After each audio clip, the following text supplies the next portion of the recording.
كنتم خير أمة أخرجت للناس تأمرون بالمعروف وتنهون عن المنكر وتؤمنون بالله ولو آمن أهل الكتاب لكان خيرا لهم منهم المؤمنون وأكثرهم الفاسقون۔ اب دنیا میں وہ بہترین گروہ تم ہو جسے انسانوں کی ہدایت و اصلاح کے لیے میدان میں لایا گیا ہے۔ تم نیکی کا حکم دیتے ہو، بدی سے روکتے ہو اور اللہ پر ایمان رکھتے ہو۔ یہ اہل کتاب ایمان لاتے تو انہی کے حق میں بہتر تھا، اگرچہ ان میں کچھ لوگ ایماندار بھی پائے جاتے ہیں، مگر ان کے بیشتر افراد نافرمان ہیں۔ جسے انسانوں کی ہدایت و اصلاح کے لیے میدان میں لایا گیا ہے۔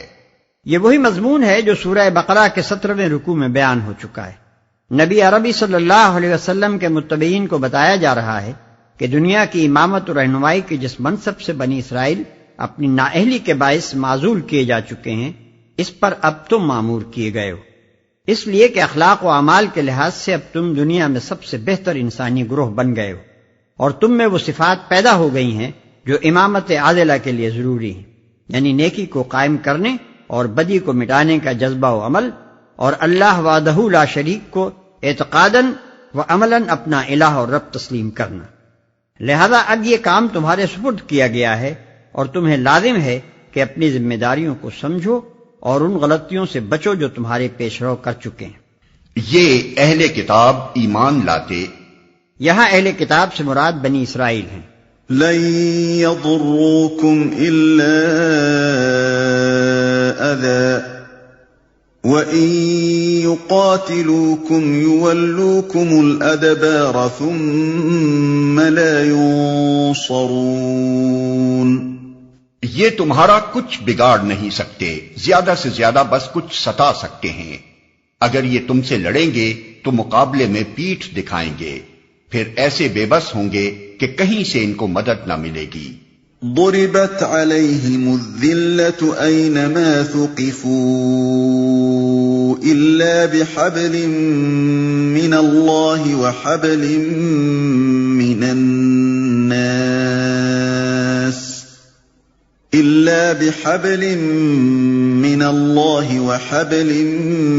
من الناس وباءوا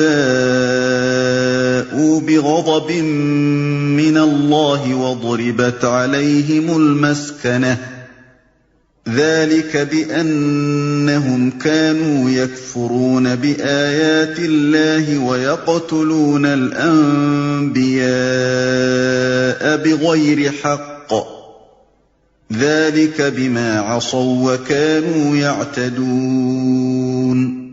یہ جہاں بھی پائے گئے ان پر ذلت کی مار ہی پڑی، کہیں اللہ کے ذمے یا انسانوں کے ذمے میں پناہ مل گئی تو یہ اور بات ہے۔ یہ اللہ کے غضب میں گھر چکے ہیں، ان پر محتاجی و مغلوبی مسلط کر دی گئی ہے، اور یہ سب کچھ صرف اس وجہ سے ہوا ہے کہ یہ اللہ کی آیات سے کفر کرتے رہے اور انہوں نے پیغمبروں کو ناحق قتل کیا۔ یہ ان کی نافرمانیوں اور زیادتیوں کا انجام ہے۔ کہیں اللہ کے ذمے یا انسانوں کے ذمے میں پناہ مل گئی تو یہ اور بات ہے۔ یعنی دنیا میں اگر کہیں ان کو تھوڑا بہت امن چین نصیب بھی ہوا ہے تو وہ ان کے اپنے بلبوتے پر قائم کیا ہوا امن و چین نہیں ہے، بلکہ دوسروں کی حمایت اور مہربانی کا نتیجہ ہے۔ کہیں کسی مسلم حکومت نے ان کو خدا کے نام پر امان دے دی، اور کہیں کسی غیر مسلم حکومت نے اپنے طور پر انہیں اپنی حمایت میں لے لیا۔ اسی طرح بسا اوقات انہیں دنیا میں کہیں زور پکڑنے کا موقع بھی مل گیا ہے، لیکن وہ بھی اپنے زور بازو سے نہیں بلکہ محض بپائے مرد یہ ہمسایہ۔ لیسوا سواء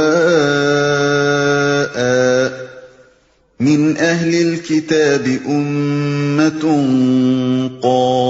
قائمة يتلون آیات اللہ آناء اللیل وهم یسجدون۔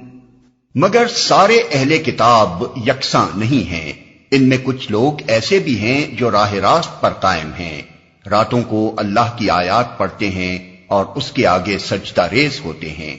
يؤمنون بالله واليوم الآخر ويأمرون بالمعروف وينهون عن المنكر ويسارعون في الخيرات وأولئك من الصالحين وما يفعلوا من خير فلن يكفروه والله عليم بالمتقين۔ اللہ اور روز آخرت پر ایمان رکھتے ہیں، نیکی کا حکم دیتے ہیں، برائیوں سے روکتے ہیں اور بھلائی کے کاموں میں سرگرم رہتے ہیں، یہ صالح لوگ ہیں، اور جو نیکی بھی یہ کریں گے اس کی ناقدری نہ کی جائے گی۔ اللہ پرہیزگار لوگوں کو خوب جانتا ہے۔ ان الذين كفروا لن تغني عنهم اموالهم ولا اولادهم من الله شيئا واولئك اصحاب النار هم فيها خالدون۔ رہے وہ لوگ جنہوں نے کفر کا رویہ اختیار کیا تو اللہ کے مقابلے میں ان کو نہ ان کا مال کچھ کام دے گا نہ اولاد، وہ تو آگ میں جانے والے لوگ ہیں اور آگ ہی میں ہمیشہ رہیں گے۔ مثل ما ينفقون في هذه الحياة الدنيا كمثل ريح فيها صر أصابت حرث قوم ظلموا أنفسهم فأهلكته وما ظلمهم الله ولكن أنفسهم يظلمون۔ جو کچھ وہ اپنی اس دنیا کی زندگی میں خرچ کر رہے ہیں اس کی مثال اس ہوا کی سی ہے جس میں پالا ہو اور وہ ان لوگوں کی کھیتی پر چلے جنہوں نے اپنے اوپر آپ ظلم کیا ہے اور اسے برباد کر کے رکھ دے۔ اللہ نے ان پر ظلم نہیں کیا، در حقیقت یہ خود اپنے اوپر ظلم کر رہے ہیں۔ اس کی مثال اس ہوا کی سی ہے جس میں پالا ہو اور وہ ان لوگوں کی کھیتی پر چلے جنہوں نے اپنے اوپر آپ ظلم کیا ہے اور اسے برباد کر کے رکھ دے۔ اس مثال میں کھیتی سے مراد یہ کشت حیات ہے جس کی فصل آدمی کو آخرت میں کاٹنی ہے۔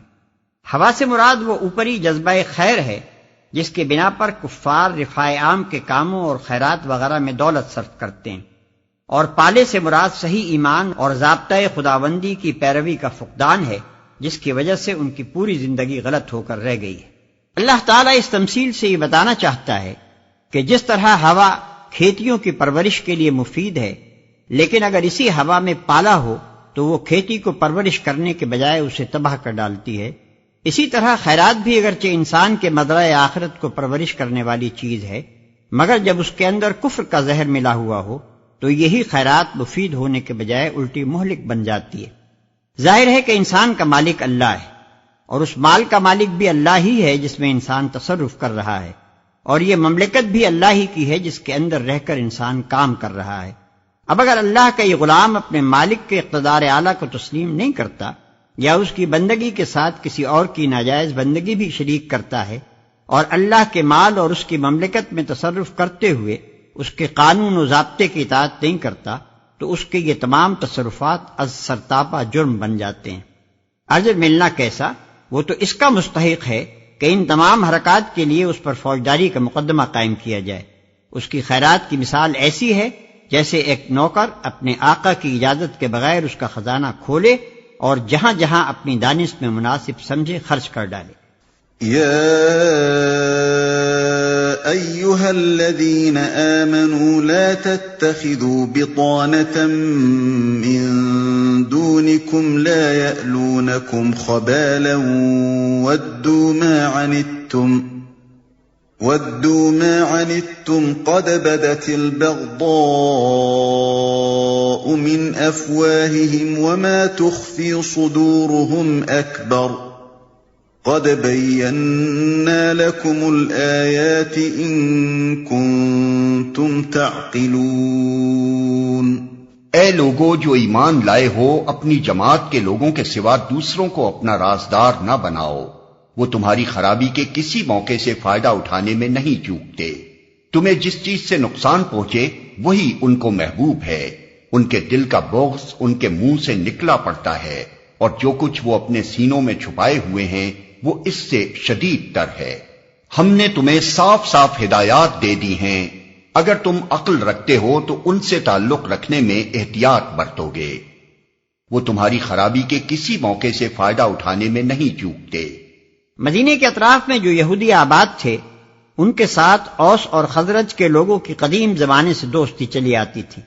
انفرادی طور پر بھی ان قبیلوں کے افراد ان کے افراد سے دوستانہ تعلقات رکھتے تھے، اور قبائلی حیثیت سے بھی یہ اور وہ ایک دوسرے کے ہمسایہ اور حلیف تھے۔ جب اوس اور خزرج کے قبیلے مسلمان ہو گئے تو اس کے بعد بھی وہ یہودیوں کے ساتھ وہی پرانے تعلقات نبھاتے رہے، اور ان کے افراد اپنے سابق یہودی دوستوں سے اسی محبت و خلوص کے ساتھ ملتے رہے۔ لیکن یہودیوں کو نبی عربی صلی اللہ علیہ وسلم اور آپ کے مشن سے جو عداوت ہو گئی تھی، اس کی بنا پر وہ کسی ایسے شخص سے مخلصانہ محبت رکھنے کے لیے تیار نہ تھے جو اس نئی تحریک میں شامل ہو گیا ہو۔ انہوں نے انصار کے ساتھ ظاہر میں تو وہی تعلقات رکھے جو پہلے سے چلے آتے تھے، مگر دل میں وہ اب ان کے سخت دشمن ہو چکے تھے، اور اس ظاہری دوستی سے ناجائز فائدہ اٹھا کر ہر وقت اس کوشش میں لگے رہتے تھے کہ کسی طرح مسلمانوں کی جماعت میں اندرونی فتنہ و فساد برپا کر دیں اور ان کے جماعتی راز معلوم کر کے ان کے دشمنوں تک پہنچائیں۔ اللہ تعالی یہاں ان کی اسی منافقانہ روش سے مسلمانوں کو محتاط رہنے کی ہدایت فرما رہا ہے۔ ہَا أَنْتُمْ أُولَاءِ تُحِبُّونَهُمْ وَلَا يُحِبُّونَكُمْ وَتُؤْمِنُونَ بِالْكِتَابِ كُلِّهِ وَإِذَا لَقُوكُمْ قَالُوا آمَنَّا وَإِذَا خَلَوْا عَضُّوا عَلَيْكُمُ الْأَنَامِلَ مِنَ الْغَيْظِ قُلْ مُوتُوا بِغَيْظِكُمْ إِنَّ اللَّهَ عَلِيمٌ بِذَاتِ الصُّدُورِ۔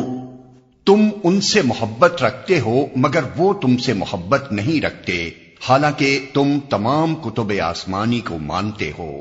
جب وہ تم سے ملتے ہیں تو کہتے ہیں کہ ہم نے بھی تمہارے رسول اور تمہاری کتاب کو مان لیا ہے، مگر جب جدا ہوتے ہیں تو تمہارے خلاف ان کے غیظ و غضب کا یہ حال ہوتا ہے کہ اپنی انگلیاں چبانے لگتے ہیں۔ ان سے کہہ دو کہ اپنے غصے میں آپ جل مرو، اللہ دلوں کے چھپے ہوئے راز تک جانتا ہے، حالانکہ تم تمام کتب آسمانی کو مانتے ہو۔ یعنی عجیب ماجرا ہے کہ شکایت بجائے اس کے کہ تمہیں ان سے ہوتی، ان کو تم سے ہے۔ تم تو قرآن کے ساتھ تورات کو بھی مانتے ہو، اس لیے ان کو تم سے شکایت ہونے کی کوئی معقول وجہ نہیں ہو سکتی۔ البتہ شکایت اگر ہو سکتی تھی تو تمہیں ان سے ہو سکتی تھی، کیونکہ وہ قرآن کو نہیں مانتے۔ إن تمسسكم حسنة تسؤهم وإن تصبكم سيئة يفرحوا بها وإن تصبروا وتتقوا لا يضركم كيدهم شيئا إن الله بما يعملون محيط۔ تمہارا بھلا ہوتا ہے تو ان کو برا معلوم ہوتا ہے، اور تم پر کوئی مصیبت آتی ہے تو یہ خوش ہوتے ہیں، مگر ان کی کوئی تدبیر تمہارے خلاف کارگر نہیں ہو سکتی، بشرطے کہ تم صبر سے کام لو اور اللہ سے ڈر کر کام کرتے رہو۔ جو کچھ یہ کر رہے ہیں اللہ اس پر حاوی ہے۔